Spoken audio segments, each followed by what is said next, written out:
पंडित मोटेराम शर्मा बड़े विद्वान और प्रसिद्ध प्रवचनकर्ता हैं। वे गांव-गांव जाकर लोगों को धर्म, संयम और ईमानदारी का उपदेश देते हैं। उनका हर प्रवचन सुनने हजारों लोग आते हैं। वे कहते हैं, सच्चा मनुष्य वो है जो लोभ, मोह और वासना से दूर रहे। लोग उन्हें संत समझते हैं। उनकी बातों में बड़ी गहराई होती है, परंतु उनका व्यवहार वैसा नहीं है जैसा उनके उपदेश। घर लौटने पर उनकी पत्नी कहती हैं कि अगर वे दूसरों को त्याग का उपदेश देते हैं तो उन्हें स्वयं भी सादा जीवन जीना चाहिए। परंतु पंडित जी घर में विलास प्रिय हैं, अच्छा भोजन चाहते हैं, कपड़े बढ़िया पहनते हैं और छोटी छोटी असुविधाओं पर क्रोध कर बैठते हैं। उनकी पत्नी ये सब देखकर सोचती हैं कि जो स्वयं अपने जीवन में संयम नहीं रख सकता, वो दूसरों को उपदेश देने का अधिकारी कैसे है। एक दिन गांव में भयंकर अकाल पड़ता है। लोग भूखे मर रहे हैं, पशु पक्षी तक पानी के लिए तड़प रहे हैं। पंडित जी फिर भी रोज प्रवचन देने जाते हैं। त्याग करो, संतोष रखो, भगवान की मर्जी में खुश रहो। उनकी पत्नी देखती हैं कि गांव के गरीब लोग उनके उपदेशों से ज्यादा भोजन और सहायता की अपेक्षा रखते हैं।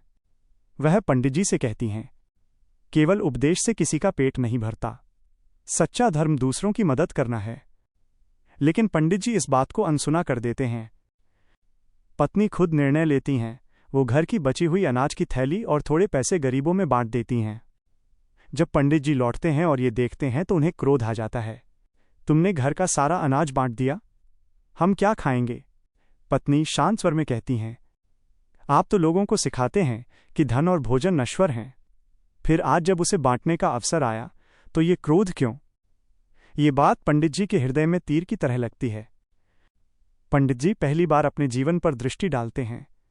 उन्हें एहसास होता है कि वे केवल मुंह से उपदेशक थे, कर्म से नहीं। वे अपनी गलती स्वीकार करते हैं, पत्नी से क्षमा मांगते हैं और अगले दिन प्रवचन में कहते हैं, भाइयों, अब मैं तुम्हें केवल वचन से नहीं, कर्म से उपदेश दूंगा। जो कहो उसे पहले अपने जीवन में उतारो।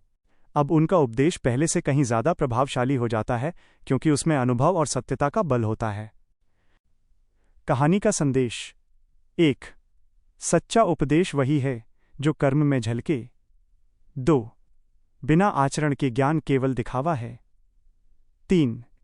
धर्म और मानवता का अर्थ दूसरों की सहायता में है।